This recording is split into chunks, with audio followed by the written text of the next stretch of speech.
गंगेवर गेल्याच्या नंतर आसम्याचा विधी झाला, हस्तीची विधी झाली आणि तो आसमा तिलांजली सगळ्या सोयऱ्यांनी पाहुण्यांनी तिलांजली द्यायची असते ताटलीत ठेवून येतात ना परातीत ठेवायचा, गोत्राचा उच्चार करायचा का शबगोत्र उत्पन्नानाम शोजराबाई शर्मणाम सर्व गोत्रोशाह इदम पिंडं दंडमुभा।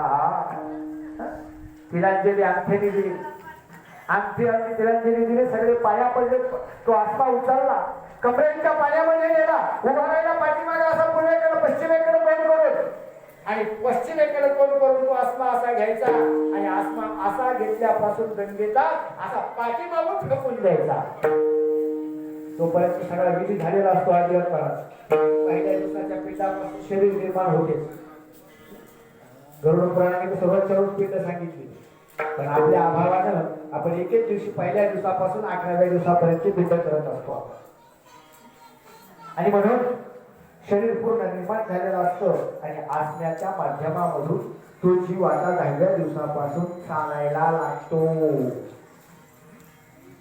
मला गणितात कसं आहे मी पण गरुड पुराणाने सांगितलंय त्याला दररोज 247 योजन चालावं लागतं।